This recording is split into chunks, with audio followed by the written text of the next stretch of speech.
The tighter the body, the tighter, the stronger the core, the more you're going to be able to generate power. Because there are kind of freaks of nature that do things in a particular technical way that I wouldn't recommend to be done for everyone. I never, ever considered gymnastics to be an individual sport. It was always a team sport to me. Find a love for something. Like you have to enjoy what you're doing if you're going to expect to do it for duration, for longevity. I never want to do that again. I never want to feel like it's up to me or a handful of people to make or break someone's entire career. So it's casual conversation. Dave Durante, welcome to the podcast. How are you? I'm doing great, man. Good to see you. Thanks for having me on. I know we just connected on your podcast, and now you're on mine. So it feels like we're it took 10 years for us to connect again. Seriously, how crazy? Yeah, we didn't talk for what, 7 years, 8 years maybe. Yeah. No, not because of anything that happened. It was just life took us in those directions, and there wasn't whatever reason to connect. But I'm glad we eventually got back to it. Yeah, for sure. Well, I'm glad to have you here. I want to dive into everything gymnastics, power monkey fitness, all of it. So let's just dive right in, and let's start with the technical. And I don't know where your brain is right now, but I was thinking earlier this morning, I'm like, I'm going to talk to Dave. What do I want to know? And the first thing that came to mind, this is very geeked out, is this idea of fundamental movements. And when looking at gymnastics, the sport of gymnastics, artistic gymnastics, what are the fundamental movements that are essential to maintain and have throughout one's gymnastics career? Ooh, that's a pretty interesting question. I haven't really thought about it, like really definitively saying these are, but I would say there's a few things that are really important. I'd say the way that we teach adults now, which is maybe slightly different than when you're teaching a kid in terms of some of the things that come along with the challenge of training someone that didn't grow up with the sport.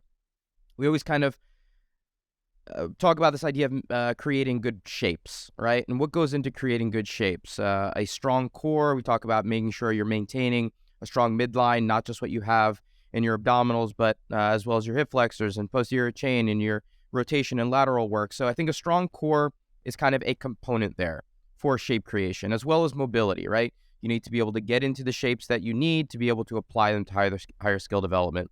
So for me, this idea of being able to create shapes is kind of a general concept that I think is important. Now, on top of that, tools and fundamentals that I think are important for gymnasts. One, I'm going to say handstands because I think a handstand is a critical one. It's one that I'm in love with and that I do on a regular basis and that I teach, and I think it has a lot of applicability to a ton of, obviously, gymnastics movements, but just fitness in general. Aside from a good handstand, I think two others that are really important are rolling and twisting. So for me, just top of mind, I think handstands, rolling, and twisting will be the fundamental building blocks of most gymnastics movements, along with this idea of being able to create good shapes. I love it. I was trying to break it down into, because I obsess with this idea of like transferable skills. And I was thinking, okay, gymnastics applied to CrossFit, for example. I started thinking jumping and landing. But then in gymnastics, you do a lot of rebounding. Mm-hmm. It's more rebounding than it is jumping. Right. Yeah. Right.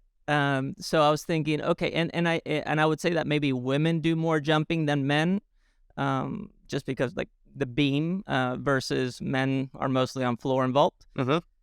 Yeah. How important is this idea of learning to rebound for gymnasts? For a gymnast, and then maybe applied to just the general public or somebody who's maybe in general fitness or CrossFit. Yeah, I mean, essentially it's a plyometric type of a movement, being able to use skeletal structure as opposed to musculature to generate power. So it's a slightly different approach because of the surface that you're on. And I think most people that are rarely, confronted with a trampoline, a rod floor, a tumble track, a spring floor, they have a very small little understanding of the power that can be generated by staying rigid. This rebounding technique or blocking technique is another term that we might use in the gymnastics world. And the value in the gymnastics world is paramount. I mean, you cannot create maximum force, you cannot create maximum power without staying rigid. So the tighter the body, the tighter, the stronger the core, the more you're going to be able to generate power. So that the athletes that are able to do that and not create laxity or slack, they're the ones that are going to be able to generate the maximum force out of that particular surface. Now, this is an interesting conversation because sometimes we're seeing former gymnasts apply these same techniques in a CrossFit setting, and they don't transfer very well. And it's one of my talking points a lot when it comes to like handstand walking, even because a lot of gymnasts learn how to handstand walk with a rigid elbow, with a rigid shoulder, because they're working on blocking for back handspring techniques or takeoff techniques. And then they try to do the same thing on a hard rubber floor or concrete or on grass.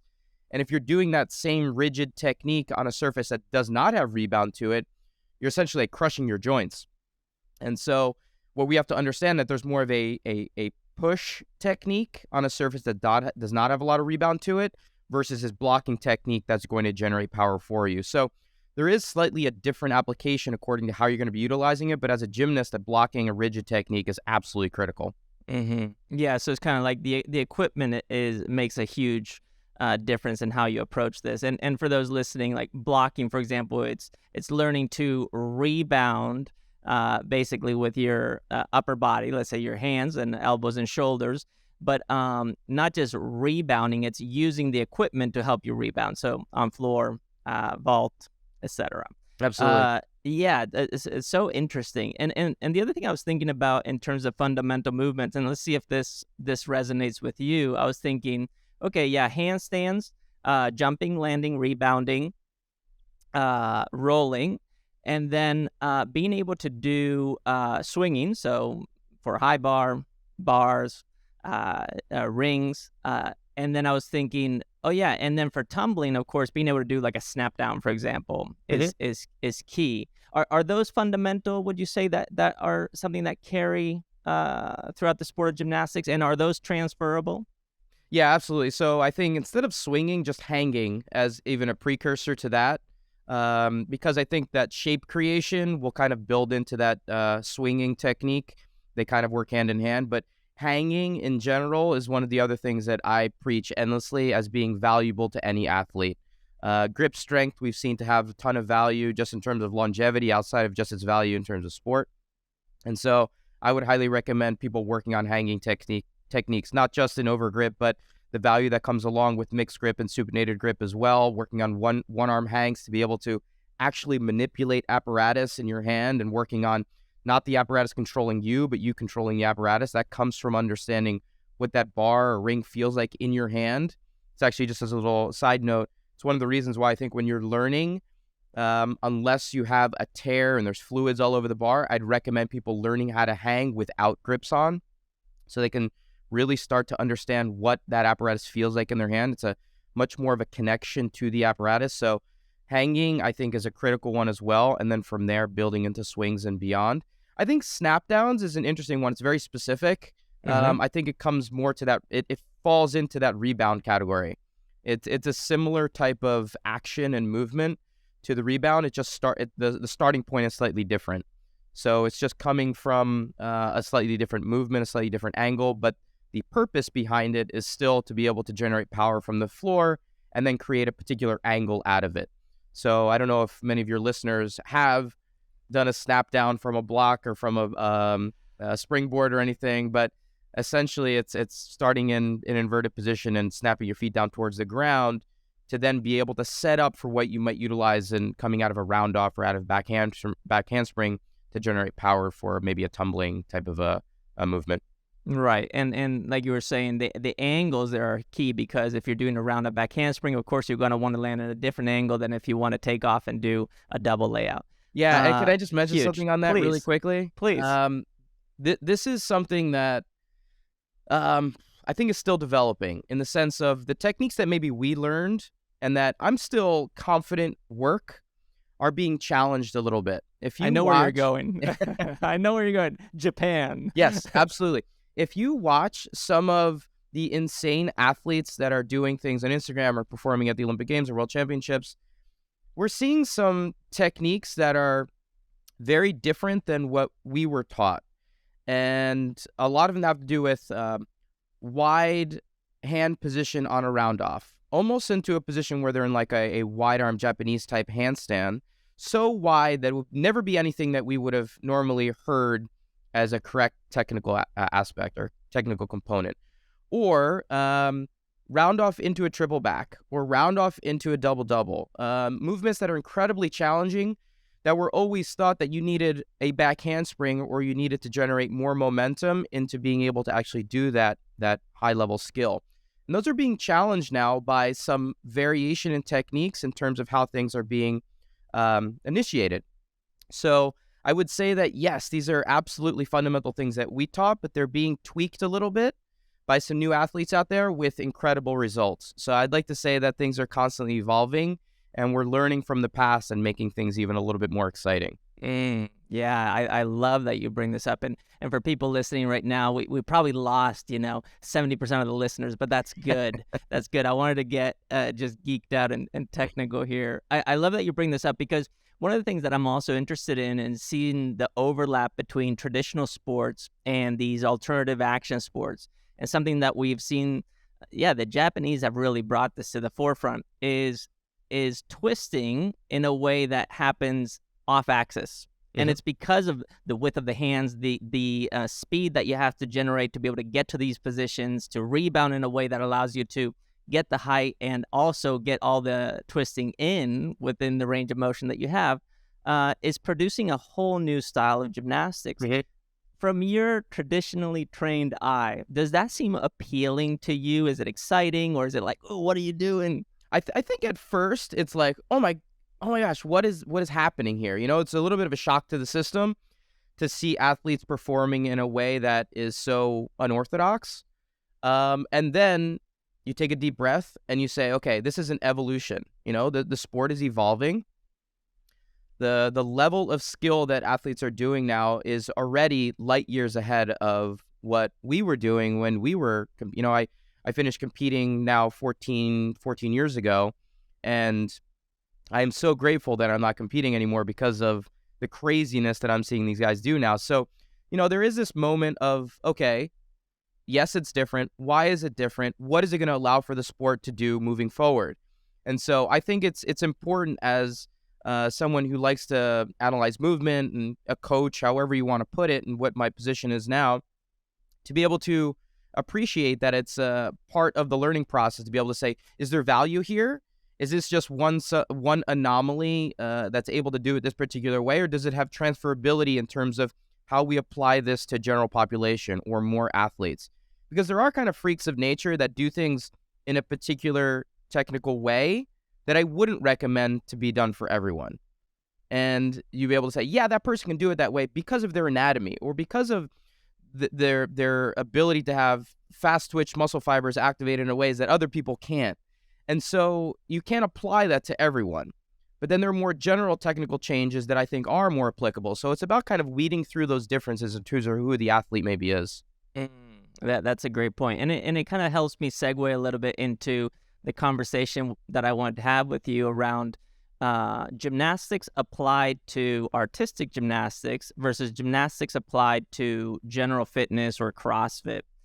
And when you came into the world of CrossFit and fitness, what was that like for you? Was that a shock? Was that exciting? Like, how did you experience the way that you were witnessing people moving in a quote-unquote gymnastics manner? I'm just curious as to what your perception of that was and how you navigated it. I found it to be incredibly exciting. Like, exciting is probably the best word for it, in the sense that I was doing it myself because I thought that the methodology was phenomenal in terms of just being able to stay fit, especially if you did it in a way that was less on the competitive side and more about longevity, which is kind of the way that I approach it even today and the way that I teach it. But from my whole goal, my entire life post-competitive career, has been to try to expose more people to gymnastics and to be able to say, there's incredible tools in here that can help you no matter what your fitness goals are. And so from the artistic gymnastics world, there's always been this challenge of how do we get more eyeballs on our sport? How do we convey the difference between a back tuck, a double back, a triple double, laid out triple double? How do we convey that the everyday consumer and viewer doesn't just say, wow, those are all awesome and they're all too difficult for me. We need to be able to form a level of comparison between an A-level skill and now a J-level skill. Mm-hmm. And it's nearly impossible if you do it 2 weeks every 4 years, where suddenly someone wants to see Simone Biles win the Olympic gold medal and they tune in during the Olympics and then they forget about it every 4 years. CrossFit and the functional fitness and calisthenics world have now exposed gymnastics, whether or not it's very basic or introductory gymnastics movements, to general population. And it's allowed us to be able to say, okay, we have a set of rings hanging up in your gym. You have a bar now. You're going to use it for more than just a pull-up. We're going to work on our handstands and working on our hands and working on handstand push-ups. This to me was exciting in the sense that I could help facilitate the technical aspect, making sure people are doing this well and for longevity purposes, but also start to kind of say, hey, there's another world here. We can see where this kind of eventually builds too. That's one of the reasons why I always preach not training towards a standard as a CrossFit athlete, but instead always training towards the highest level version of that movement. So the progressions that we put in place, the way that we're going to be thinking about this in terms of trajectory will always be with that in mind. It's less important for me to actually think that that person is ever going to learn that movement, but it's more important for me to be able to expose them, to be able to say, hey, this is the next step in this continuum. You may not get there, but we're going to build towards that so you have an understanding of what that eventual movement might look like. Yeah, and can you elaborate a little bit on that idea of the highest version of a movement pattern or an exercise, if you want to call it that? Talk about it maybe in the courses with a handstand. A handstand is kind of an easy one for most people to conceptualize. Most people who are just in a general gym, a CrossFit gym, maybe kicking up against the wall, doing a wall walk, maybe doing a handstand push-up, the wall is their guide. And that becomes their only application of the handstand, maybe because they're scared or because that's the only way that they interpret it in terms of utilizing it in a workout. But there are tons of variation of handstands, right? We want to be moving away from the wall.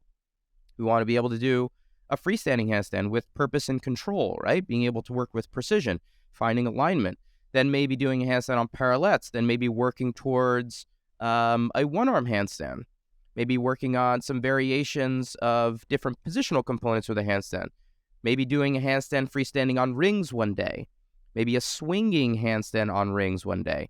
So there are levels to this. And so when I'm telling people this in courses or teaching it, they normally laugh and say like, yeah, well, that's never going to happen. But that's not the point of the conversation, whether or not it happens. If that endpoint ever does happen, amazing. Clearly, you've put in a lot of time into particular skill development, but we need to set the precedent around what the foundation looks like so that you actually have the ability to work beyond just what that standard is. So it's thinking a little bit further ahead rather than just what's immediately in front of you.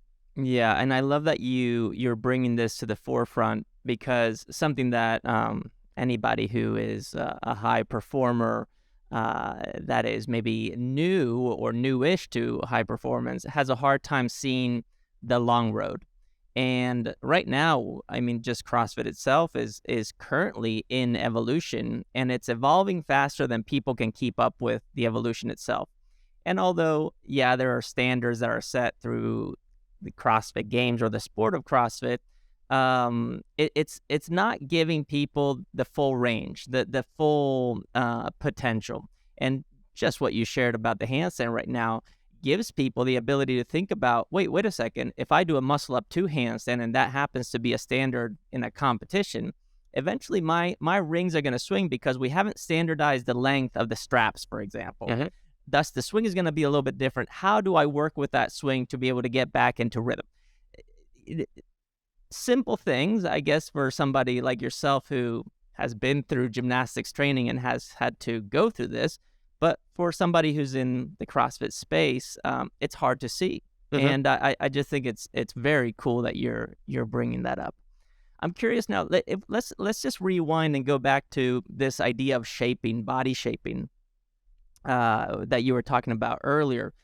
Right now, in your coaching, where you do gymnastics applied to functional fitness or CrossFit, is that where you start? Do you start with shaping, or do you start somewhere else? Yeah, it's normally where we start. We talk about that as kind of an initial component. We think about it in a hierarchy of gymnastics movement. And our hierarchy is based around 4 phases. And phase 1 is creation of body shapes, more core, more mobility type particular movement patterns, things that should be done on a daily basis.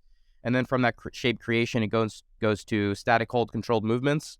So working a lot more isometric and tempo work, something that most athletes are already doing with their barbell work. For whatever reason, people are willing to spend tons of time doing 5-second tempo squats, 5-second pause squats, overhead, front squats, whatever you're going to do on the lifting side. They apply all of those things for, all of their strength building. But there's not that same stress being put onto the same thing in the gymnastics world. And it's where we build all of our strengths, where we build our strength and stability by slowing things down, by spending time on parallel bars and support before you jump to rings and have no idea how to support yourself correctly. By working on the bottom part of your dip and getting comfortable and getting the structure and the musculature of the front part of the shoulder prepped for that catch position that you're going to eventually do with momentum.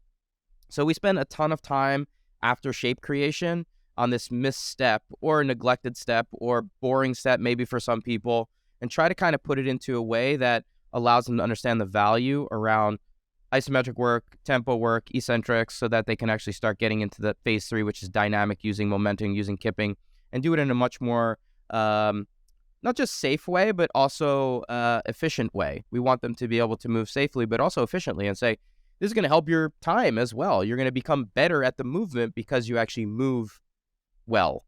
So for us, that shape creation is always the start of the conversation, then it kind of builds from there. Yeah, and what's the fourth stage? Fourth stage is creation of complex sequences and routines. So it's essentially combining the first 3 phases together into something more complex, maybe what you would see a CrossFit athlete do at the games, or maybe what you'd see an Olympic athlete do together, of combining skills. So instead of just repetitively doing the same movement, how do I combine skill 1 into skill 2 into skill 3? So it's creation of sequences and complex routines, that kind of a thing. That's cool. Could you give me an example of one of them that you use, for example, in one of the camps or seminars that you teach? Yeah, so a bar example would be, toes to bar, into chest to bar, into bar muscle up.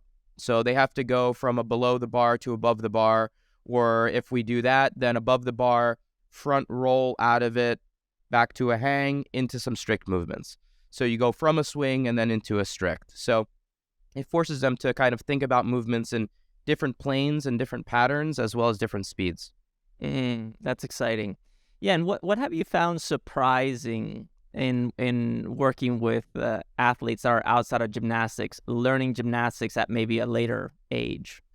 Well, one, I will tell you that it's the most gratifying group of athletes I've ever worked with, in the sense that they want to be there. All right. Now, I won't say, I coached the national team guys, and I coached Stanford, and I coached a lot of the higher level guys, and I've been around that world for a very long time.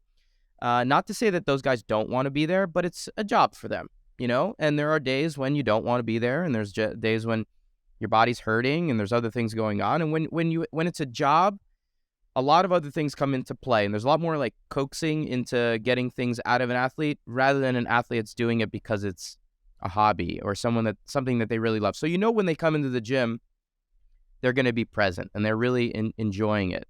And so everything is exciting for an athlete when they're new.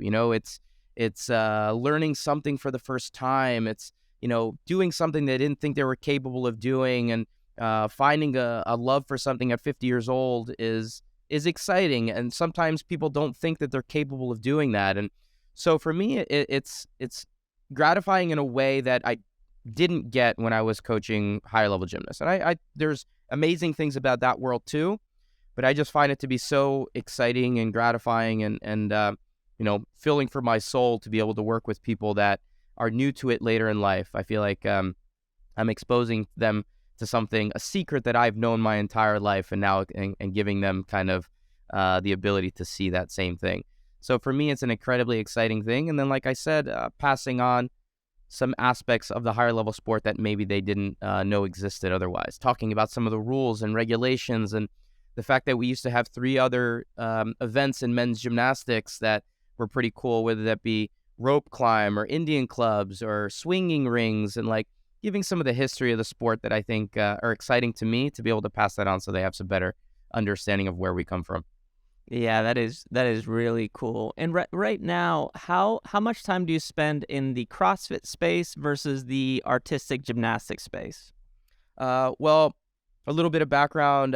After I retired, I became a representative at the Olympic Committee with the Athlete Advisory Council for gymnastics for 10 years. That's voted on by the athletes. So I took the position very seriously about making sure that I was doing my best to be able to represent the men's and women's athletes of USA Gymnastics at the highest level. And so you have a 10-year window. Basically, you're allowed to stay within that role within 10 years of your last competition. So in 2018, I kind of finished that role.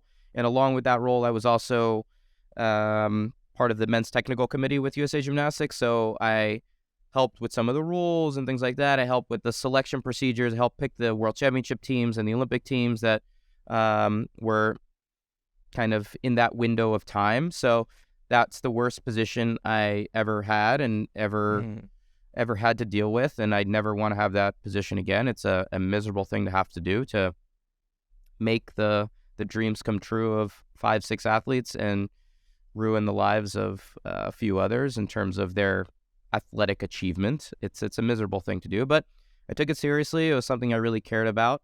But then when that window was over, I had already kind of been fully entrenched in the fitness world. And so I'd say my time is much more spent with the everyday CrossFit, functional fitness, athlete, calisthenics, people that just want to learn basic gymnastics, more than it is working with the elite of the elite. I still, during pandemic, I would do conditioning with the national team over Zoom weekly, which I don't think they liked very much, but they probably needed it.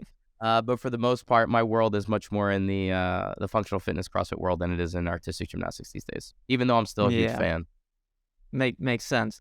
Um, this may be a digression, but having that role where you had to say who went and who didn't go in gymnastics, did you take that? Was that hard to do, especially having been on the other side, on the receiving end, not too long ago? Yeah, 100%. I didn't want it. I told them I didn't want to do it. In fact, I refused to do it, and they basically made me do it because I was the only person that could do it at the time. You needed one athlete representative on the committee. There were 5 of us, and you needed an athlete to be able to have one of the roles. And it was passed along to me by one of my idols in the sport who was doing it before me, John Roethlisberger, who's the owner of our facility where we host the Power Monkey Camp, him and John McCready. And he was just like, you have to do it. Like, that's part of this job. I know you hate it. We all hate doing it because we understand what comes along with it. And I had just freshly come off of my extremely challenging experience with that position as well in '08. And so I know what the athletes are going through. I think maybe that's one of the things that's a benefit, is having someone in the role that knows what the emotions are like and what the athlete is feeling like sitting in that position. But I never want to do that again. I never want to feel like it's up to me or a handful of people to make or break someone's entire career. And it's hard to do. It's really hard. Yeah. And I don't know if you're willing to go down this path. So if you're not, just say that's a stop. Can we take it back to 2007, 2008, Sure. to when you were a gymnast and going through that experience? Yeah. What was that like, and how did you manage the stressors of the time when the team was being put together, then the Olympics happening, and then you started to move into retirement? Yeah, I've talked about this a few times, and obviously it's kind of a pivotal moment in my life. It is kind of like what ended up leading me to be the person I am today. So while it was filled with incredible highs and lows, '07 I won national championship. I was top guy in the country. We went to world championships. I didn't perform as well as I could have in team finals, and we ended up 4th place, right behind Germany, in Germany. And then leading into the Olympic year, I was clearly one of the guys in the mix. There were probably about 10 guys that legitimately had a shot at being named to the '08 Olympic team. Most press and outside people didn't think we had much of a shot, coming off of the incredible success of the '04 team that finished second. But we did have Paul and Morgan Hom, who had been on the 2000-2004 team, the two twin brothers. They were coming back and trying to make a comeback. And this may take a little bit long. I don't want to go off too many tangents No, here, let's but let's go into it. I know you've talked about this before, but there's certain elements of it that I think have shaped you into who you are as a coach and how you think about not only a sport but the lifestyle of a sport. yeah, the selection procedures are brutal. They're really challenging, and it was especially challenging in '08. I don't think anyone's ever going to go through the same selection procedures that happened in '08 because we had a lot of extenuating circumstances. So essentially, what I mean by that is we have a national championships, which is kind of counted as 50% of the selection procedure. That was in Houston, Texas in '08.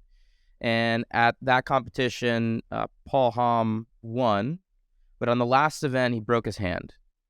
And so even though he won, he broke his hand on parallel bars, and we had about a month before Olympic trials, and so the selection committee was going to give Paul as much time as he needed to prepare, because he made a comeback and he was already like well above the rest of us. He was the only one that legitimately could have tried to compete with Yang Wei and Tomita, the top guys in the world at that time. He actually could have vied for an Olympic podium spot, even though he had taken a majority of that quad off. So with that being said, we went into Olympic trials. That competition happened. We don't need to go into too much, but I had a mistake on pommel horse on the first day, which was a huge error for me. And I had some errors on pommel horse at national championships. And those things really detracted from my ability to say that I was going to contribute to the team as in the areas that I probably could have. And so the team was selected. Paul and Morgan were both put onto the team. And that there were named 3 reserve athletes: myself, Sasha Artemev, and Raj Bavzar.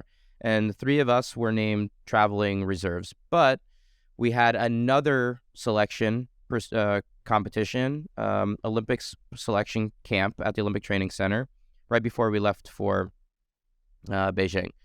So went to Olympic Training Center. I was living there at the time. We had 2 more days of competition. Each of these selections is 2 full days of competition. We did 2 more days. I did great there. I performed probably better than even Olympic trials. So I was kind of peaking at the right time, which is something that we're always trying to do. And right after that competition, we saw that Paul wasn't going to be able to compete. And so Paul pulled out of the selection procedures. He's like, I'm not going to go forward with Beijing. So that opened up a slot, and I think all 3 of us thought we deserved to be in that spot. I 100% thought I was the best person to fill in for Paul. And they put Raj in that spot. And this was a couple of days before we were supposed to leave for Beijing. And that was really, really hard on me. I don't think I cried in my life as hard as that day. I just remember sitting in my room at the Olympic Training Center being really, really just emotionally just spent, like just so drained, like had nothing left. Like I had given everything I had emotionally, physically to this process, and felt like I was let down. And Raj was a incredible gymnast, someone that absolutely, and Raj had gone through the same thing in '04 and had been a reserve athlete, and he had been through it once before. But Raj was selected, and then so me and Sasha were reserves. We went to Beijing. We were performing, doing our preps, doing all the things, and getting ready. As a reserve athlete, you have to be ready up until the day of the competition. And then we were to do podium training. Happens a few days before the actual start of the games. Me and Sasha did podium training at the Beijing Olympic Training Center, which is one routine on every event, with uniforms and judges, treated just like a competition. And I did very well. I did hit 6 for 6. I had a very good competition there. I was feeling really ready to go. I was feeling like just raring, like if they needed me, I was ready. And then the day before the Olympics, Morgan pulled out of the Olympics. He got injured as well. And so we knew that Morgan was kind of question mark as well. So that's why they brought 3 of us. So Morgan pulled out. And then so the day before opening ceremonies, Sasha and I had to go back to the training center and performed 2 more routines, one on floor and one on pommel horse, to be able to show readiness on those 2 events. And I hit both of my routines as well as I possibly could. I put up great routines. And Sasha, for those of you who don't know, Sasha is one of the best pommel horse performers in the world at the time, had just come off of a world medal. Incredible pommel horse performer. And really that was the event that we needed a 3rd score on. And while I was, top 3 in the country on pommel horse at the time, I won pommel horse at Olympic trials the 2nd day, but I was a, question mark. I wasn't as consistent as probably they wanted me. Sasha, if he hit his routine, could finish on the podium on pommel horse. And so Sasha hit his pommel horse routine, and that night we went to the village and they picked Sasha to go in, and that was the other time I cried the most of my life up to that time, being in the village and knowing that the next day was going to be opening ceremony and the guys were going to go and represent the U.S. And it came down to basically the last minute. And it was an emotional roller coaster. And I will say that, the end of that roller coaster was that the guys who were out on the floor, those 6 guys, put on one of the most incredible men's team performances you will ever witness. Whenever we talk about this, whenever I'm talking about this, I always recommend everyone going to watch that competition, because the guys put on a performance for the ages. They ended up securing a bronze medal, but it was without a doubt a gold medal performance. China and Japan were just more talented than we were, but in terms of the grit and the attitude and the performance of that night, USA was the best. And John Horton put on, stuck every routine. It was incredible. It looked like fake. It looked like coming out of a dream. And pommel horse was the last event, and Sasha was the last performer on that event. And we needed him to hit to secure that bronze medal. And funny story, Sasha was a young kid, early 20s at the time, and he forgot his uniform. He didn't bring his uniform to Beijing. And my God. I had to give him my uniform to wear for team finals. And so Sasha was wearing my uniform for team finals out there. He hit the routine of his life, won that medal, and we had a nice little connection moment with me up there, cheering him on. Got to go down on the floor and celebrate with them a little bit. And it was one of those moments that was, like I said, a roller coaster of emotions all the way through the process. But that's what made me the person I am today. Like that moment, I had a 2 doors in front of me to be able to say, make a huge problem for this team because you thought that you should have been selected. And, I've seen other people in those positions not do well and not put the team forward and just make it about an individual. And I said, I can do that and I had the right to be able to be pissed off. Or I said, you know what, this is bigger than me.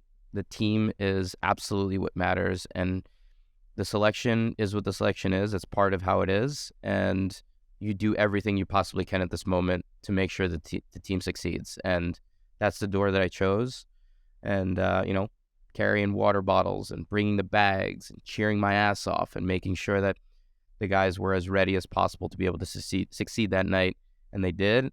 And I feel like I did everything possible to make sure that I was contributing and a part of that team. And I think they recognize that. The flag behind me here is a flag of all nine of us, Paul and Morgan included. And it's one of the things that's very close to my heart, that it really was one team, and we're still very close up to this point. It's one of the highlight moments for better or for worse in my life. Mm-hmm. Yeah, sorry for the long story there. No, that story. I think that story is kind of the take home, because it's the inflection point in your life that opened up this new chapter that you've been in, where now you're a coach, you're a father, you are a business person. You have a lot going on, and to be so close to the pinnacle of your athletic expression and not be able to, like, you had even your clothes were up there doing the performance. Mm-hmm. Right? It's like, oh yeah, yeah. your uniform was there, but you didn't get to participate in that Hmm. way. To reconcile that um, is something that I see as very courageous, heroic, and fundamental to who you are. So I just want to acknowledge you for that, I and appreciate thank you that. for sharing. Yeah. Yeah, so you have you still have friendships, of course. What were the lessons that you got from that, besides being a team player and moving things forward in terms of managing expectations, mindset, and how do you convey these lessons to the people you work with today? Yeah. So I think there are some things I probably would have done differently and appreciated a little bit more guidance on just around the mental side. My experience leading up to the '04 games, I was a mental wreck. Like, um, had put all of my training, like I totally stopped talking to friends and stopped talking to my family and just like put everything into training, and I did very well. But I had no social skills. I had, finishing out of college, I feel like I had pissed off everyone in my life for this goal, and recognize that that's not the route that you need to take to be able to have balance in your life and also success. So '08, I was much more about balance. I did move to the Olympic Training Center and took that as a step in the right direction. But I think being able to have separation between this ultimate goal as an athlete and being able to step away and say there are other things in life that are important to be able to share that load is a critical step for any athlete. I think you can be. I was on NPR actually leading up to the Olympics, and I was answering some questions, and a woman called in and said she was rather negative with her question, but I appreciated it. She was basically saying, every time I see an athlete at your level, I see an obsession and an unhealthy obsession. And and she was just making it to be very negative, this idea of an athlete putting all their time and effort into something at the highest level. And I said, maybe there's an obsessive component, but if you target it more into like a passion, something that you care about deeply, I think there can be incredible positives that come out of it. I feel lucky to have found a passion, obsession, however you want to view it, early in life that I'm able to translate into a career later down the road. Most athletes at the highest level need to be passionate, borderline obsessed. That doesn't mean that you can't have balance. That doesn't mean that you can't have things outside of the sport that allow you to feel like you can close that door for a moment in time and have friendships and feel like you can connect with your family and do things that don't make you go down this black hole of feeling it's just you or nothing. And that's the part that I think a lot of athletes need to find. Even now, even a CrossFit Games athlete needs to be able to find balance. And it's not easy to do, but I highly recommend them to be able to search for that. Find what works well for them so that an obsession can actually maybe skew more towards just this idea of passion rather than just something that you obsess over all the time and doesn't have value in the long run. I really like that. And I think it comes down to this idea of self mastery, which can't be pursued without a connection with your outside world, whether it's the relationships with your family, friends, community, Hmm. um, and finding that balance, like you said, where you can leverage your world or your environment to become even better at your Hmm. craft or in your way of expressing yourself through the craft and your relationship to it. I couldn't agree more. And And let that's me a just very add one more thing to yeah, that. please, You're please. exactly right. And there's another thing I mention a lot, and I really want to stress is that gymnastics or CrossFit or whatever other sport that's considered to be an individual sport, I never ever considered gymnastics to be an individual sport. It was always a team sport to me. Always. From when I was 6 years old and I first started, I was fortunate enough to be at a club gym in New Jersey, Surgeons Elite. Shout out to them. They molded my love for the team aspect of gymnastics, the fact that your performance contributes to something bigger. And that's one of the reasons why I wanted to compete collegiately, why I wanted to compete for my country, and why Power Monkey is such a family and a team, because everyone's contribution matters. And so even if you are doing something individually, if you have a support system around you, a team, a family, whatever it might be, and you're feeling like your contribution is for the greater cause, I guarantee you're going to be able to achieve things that you didn't think were possible if you were doing it only for yourself. So I never thought of gymnastics as an individual sport, and I don't today either. I think most people that do it collegiately or at a high level will tell you that the team is more important than the individual. Yeah, I couldn't agree more. And I've also stressed that over the years. It's kind of like, yeah, gymnastics is an individual sport, but you can't progress unless you can see your future and you have people that are better than you that you can kind of chase and leverage, and then have people behind you that are pushing you to get better because they want to get you, and to have the energy in the gym that is the best. And especially when you're doing scary things. I mean, gymnastics is scary. Oh yeah, yeah, no doubt. Those elements can be very crazy, but when you have people around you believing in you and cheering you on and excited for your progress, I mean, that's huge. Yeah, I love that you brought that to the forefront. Now, it kind of taking a little bit of a segue here into your career, which is the continuation of your gymnastics career, but now as a coach. I'm curious if that was clear for you that you were going to be a coach, or did you think as a gymnast that, oh yeah, I'll retire from gymnastics, I'll be rich? I don't think that was ever the consideration. I'll be the first rich gymnast. No, what was that like? Yeah, mentally, did you have a career path? I know you went to school and you studied and you had all these things kind of brewing, but yeah, what was that like?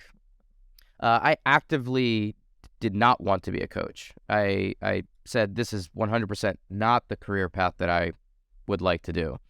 When you're an athlete, it's really hard to see the coaching side, for me at least. Like, I was so worried about my own career that I didn't think about like what the coaching side was. And I think a lot of athletes are like that. I'm focused on my goals here, but I also didn't think I had the ability to be a high level coach, because I looked at my coach.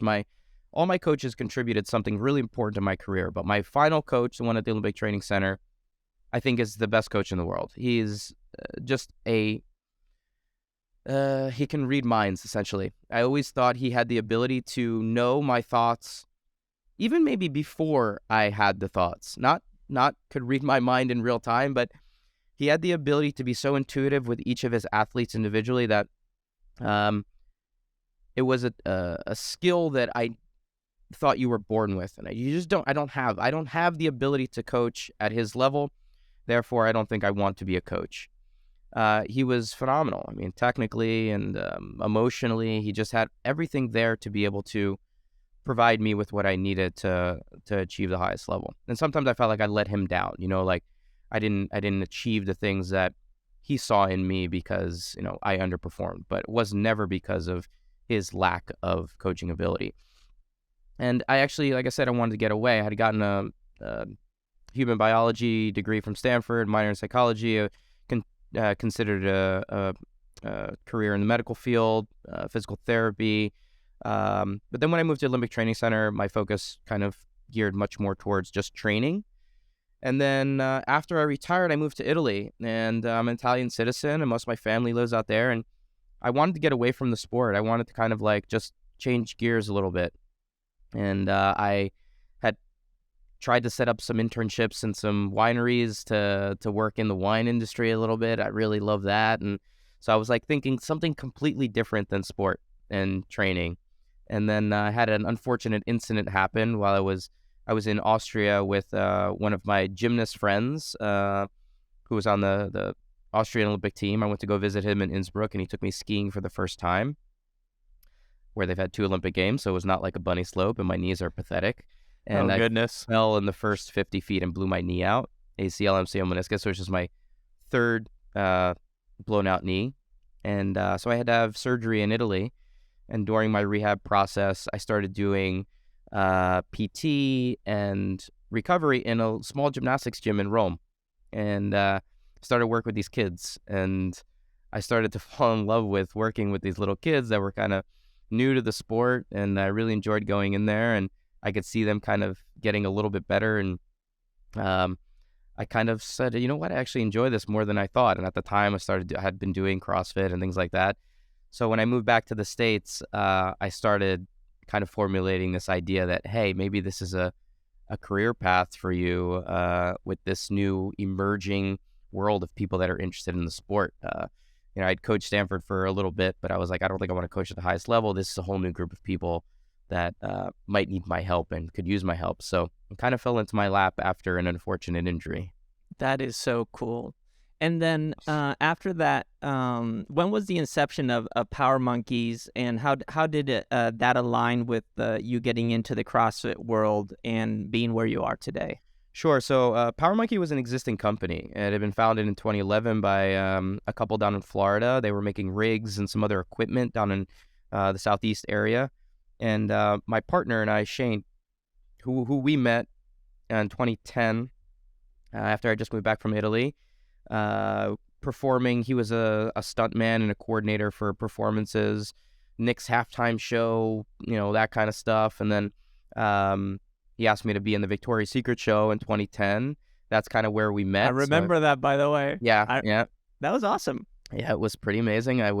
One of the other things I got a lot of airtime on that right before I met my wife, this was my a very cool thing that me and my partner got to do for the first time. Go check it out on YouTube. 2010 Victoria's Secret show. Gymnast tumbling down the runway, almost kicked the model off the stage, which is kind of funny.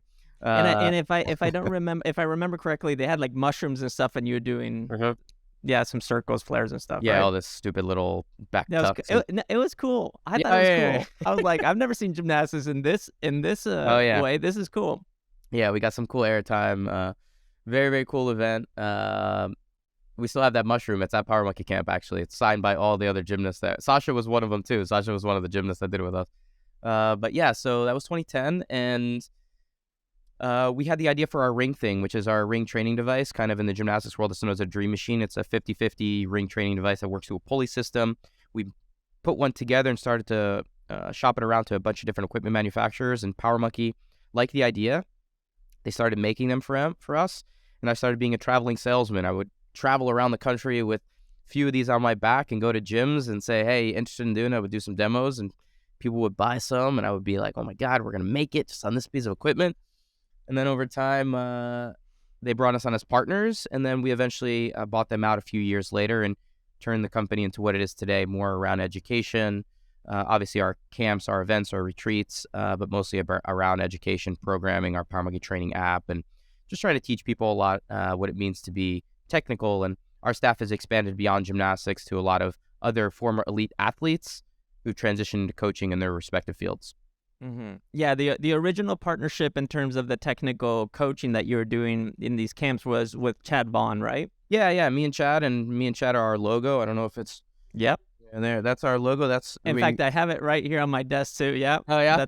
Because Sadie just sent me, or I don't know if it was Sadie or Jordan, but you guys sent me a nice little handwritten card. I sent that to you. Yeah, thank you. I appreciate it. Yeah, of course. But that's me and Chad. And at first Power Monkey Camp, we did that. And so we took a video of Chad being in an overhead squat position, and I did a press to handstand on the bar behind him. I held it just long enough for them to be able to snap a picture and for us to be able to create our logo. And then I fell over and almost destroyed myself. Dude, do you want to hear something funny that I'm just remembering right now? This was probably, oh my goodness, maybe 2009, let's say it was 2011 or 12. Instagram had just kind of started popping off, and everybody was kind of hype on social media. And at the time, I was working with Diane Fu, who had just started doing weightlifting within the CrossFit space. And I was like, okay, this is what I'm going to do. I'm going to do a handstand. I'm going to take a picture. You're going to hold an overhead squat, and we're going to take a picture. And then we're going to Photoshop it together, and we're going to put it out. And amazing. People thought it was real. And then when I saw yours, I was like, oh, shit. Dave and Chad are doing it for real. Dude, I love it. That was insane. I have to find that picture. I'm going to share it. Uh, Yeah. It's on our social media account. The video's there too, not just a picture. And so, yeah, you had the idea before us, but we had tested it out. but you did it. Yeah, we did it with Mike Service. Mike Service, one of our other weightlifting coaches, always pissed off because we tried to do it with Mike first at one of the courses we were teaching in Hawaii, but we couldn't do it. And then we did it at camp, and it was with Chad and me. And so he's always like, I tried to do it first, and we couldn't do it. But of course, Chad was the one that was able to get it done. But Chad's been a big part of our team since the beginning.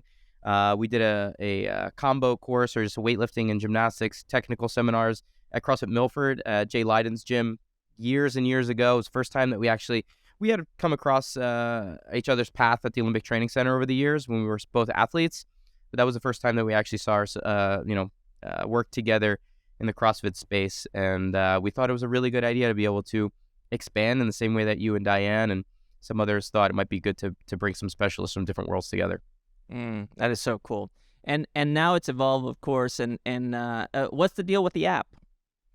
Yeah, so the app is something we're pretty proud of. It's taken a long time to be able to get to the iteration that it is now, as most developers or people who have tried to start an app from scratch know. It's a tenuous and challenging and financially sucking process to be able to do something from scratch, but we're really proud of it. We're still working on some new iterations. We just unveiled the new design right around Thanksgiving, so beginning of December.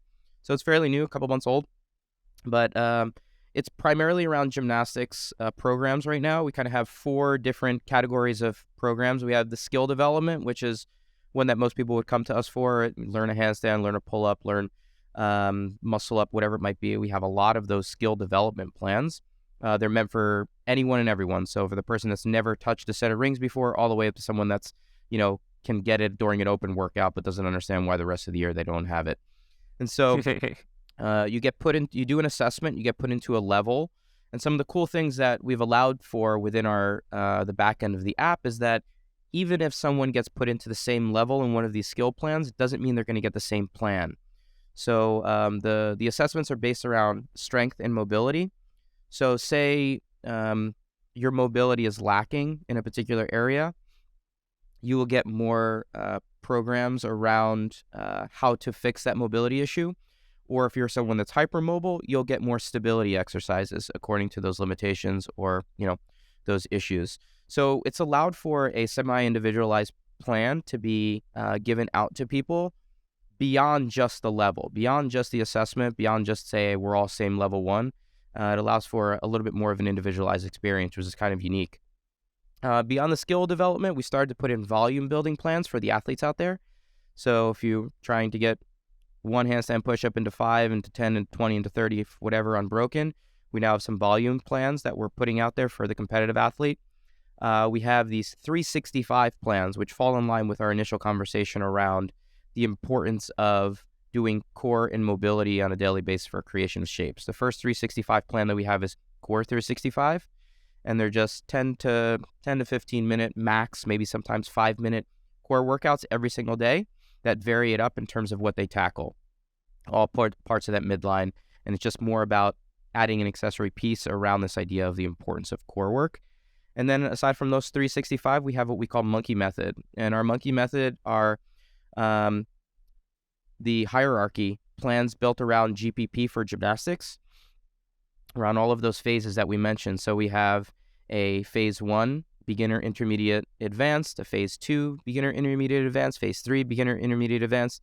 And so these are ring work, core work, bar work, handstand, mobility, all encompassing into 3 to 6 day a week plans where someone can become more well-rounded in their gymnastics rather than specifically working on a skill.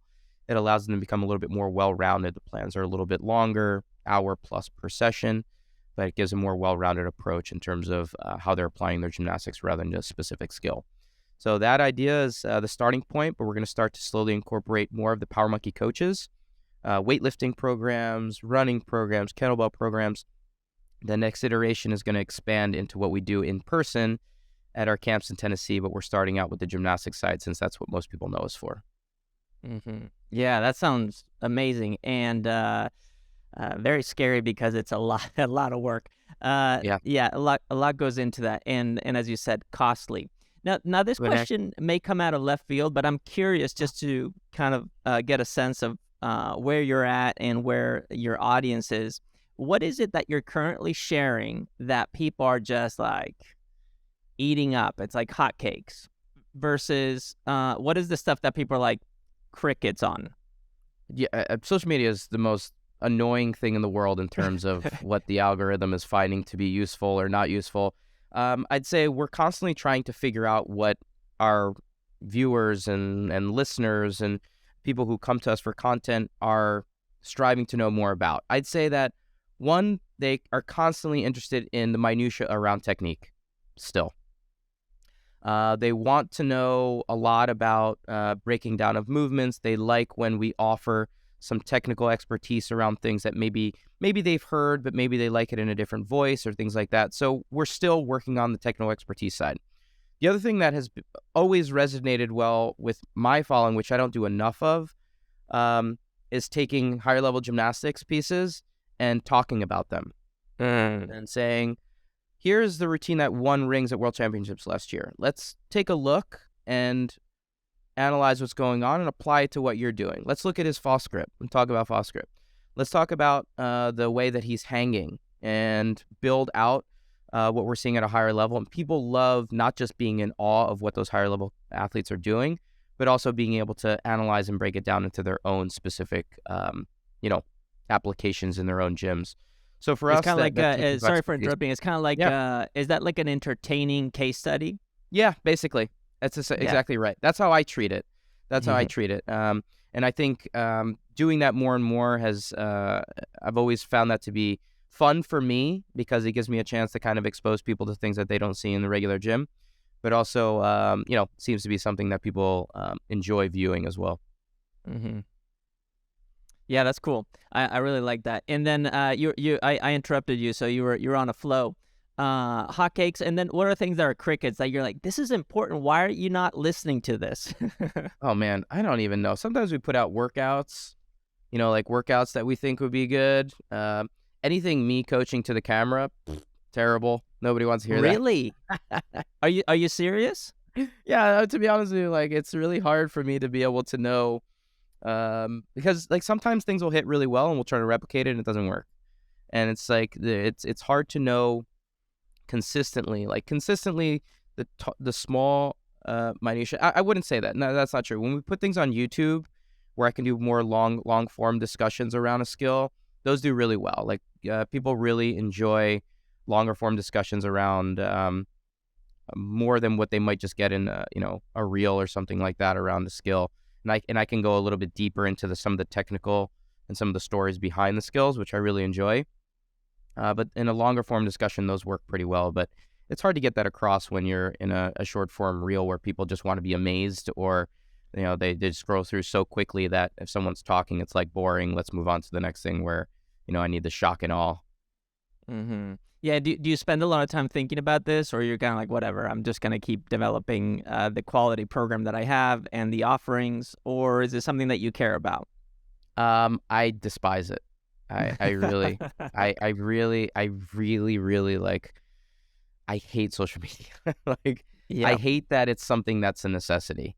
You know what I mean? Like, if I could just do it for fun, which was initially how it was, and I could put up cool picture or cool move, but the fact that it's a necessity for a marketing purpose now, really just eats at me. And like, obviously we have a couple people on the team that assist with it, and I have some people that help, make the content look pretty and whatever else. But if it would go away tomorrow, I would be just happy, like much happier. And I really just don't find it to be something that's enjoyable on my end. I really don't. And I know that, like I said, it's more of a necessary evil rather than it's something that I like look forward to doing. I'd rather teach someone in person. I just got back from another course this weekend, teaching 20, 25 people in person, all different. We had a 12-year-old all the way up to, some people in their 50s, early 60s. And I Amazing. absolutely loved every second of it. We did 8-9 hours of instruction, and it felt like it went by in like 5 seconds for me. And so for me, that's where I feel like I make the most impact. That's why our in-person camps, I feel like, are so just powerful. But the social media stuff for me, I could do without. Yeah, yeah. Do you this may be a trick question. Do you enjoy recording the podcast?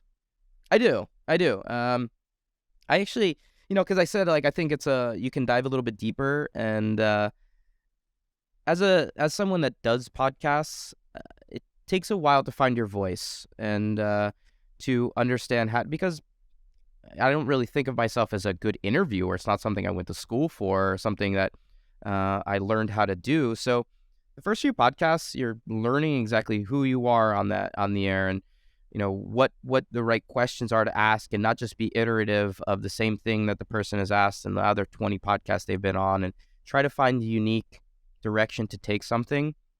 And so I enjoy the challenge of that. I think that to be a good podcaster and someone who does it well, you need to be thoughtful in preparation. You need to be someone that takes the time, and I would love a few more hours out of the week to be able to devote to it. I definitely do it, but not nearly as much as I would like to, just because I have so many other things going on. But I feel like we're finding our voice a little bit more. We're 2.5 years in now. We're coming up on 160, 70 podcasts that we've done. And so I think we're becoming a little bit better, and finding exactly who we are in terms of this world where it's being flooded with, similar types of things. But you have to be able to kind of stand out. I think we're slowly starting to do that. Yeah, that's cool. I mean, after I was on your podcast, I got a lot of messages with people saying, "Oh, I love that podcast. I'm definitely Mm, listening in." So yeah, you definitely have a reputation. I think that's cool, and it just that's made me great to hear. think of the technical term UGC, which is like user generated content. And Hmm. I think podcasting, especially because you have such great guests, allow you to create content for Power Monkeys that attracts people to it. Hmm. That's exciting, and maybe you'll reach escape velocity one day, and we'll be able to just hide in a coaching cave, and we'll be good. You never know. And I haven't announced this yet. This will be I don't know when this is going out, but me and my wife and my kids were moving to Italy for a little bit. And No so, way! yeah, actually this weekend. So we're This in, weekend. yeah. So we're in full pack mode right now. We're going to work on a big project in the fitness world out there. And so, yeah, it's taking me and my wife's, our relationship started in Venice. We spent a year in Venice for another project for the Venice Biennale, and we spent a lot of time out there. But yeah, we're not for a long time, just 3 months, but it's gonna be a nice little chance for us to experience a new thing with the whole family. So most podcasts moving forward will be for another country for a while. Wow, that's very cool. Congratulations on making that Thanks. that happen. Thank you. Okay, let's bring this to a gentle close. If we had to wrap your philosophy up into a little package that you could gift somebody, CrossFit space, gymnastics space, fitness, health space, what is the philosophy that you embody and you would hope that people could include in their way of thinking or being? Good question. I think one, just find a love for something. Like you have to enjoy what you're doing if you're going to expect to do it for duration, for longevity. And so whether that's gymnastics or whatever else it is, it shouldn't feel like a chore. So search, play around with different things. I would love people to find a love for gymnastics and for gymnastics and CrossFit, but it doesn't have to be that. But I just want people to be able to find something that they enjoy waking up and doing every day. We talk about, I think both of us fall into this bucket of having found a career around something that I look forward to Mondays kind of a thing, right? That cliche of being excited to get to do the work that we do. And start with the fitness aspect of that. Maybe it's not your job, but at least you get to choose the thing that gives you enjoyment from the fitness side. And so, like, if kicking up the handstand feels like a chore, find something else. Maybe you'll come back to it later on the road. But I really think that you should try and find something that gives you some enjoyment around the physical side, and you look forward to on a weekly basis, rather than it being something that you feel like you have to do. And the other thing that we preach endlessly is take the time to take a few steps back and be willing to learn over or learn again, or understand that things are a process, and understand timelines around some of the things that we're talking about, and just appreciate that development of anything worthwhile takes real time. And so I know that time is our most precious commodity, and I never want to waste people's time. And I think sometimes it is a waste of time when we expect things to happen immediately. It's a complete waste of time, and we need to appreciate that anything that we want to develop for longevity and for health and for better well-being and better movement and efficiency will come with time. And so just understand the patience that comes along with that process, and I think people will be better off in the long run. Beautifully said. Dave, how can we support you? How can people find you? Where shall we go? Instagram is just at Dave Durante, at Power Monkey Fitness. Those are the two best accounts to follow what we're up to. We have our Power Monkey podcast, which comes out weekly. Our Power Monkey training app is both in iOS and Android store. Check those out. And you can use the code LAUNCH for a free month if you're willing to check it out.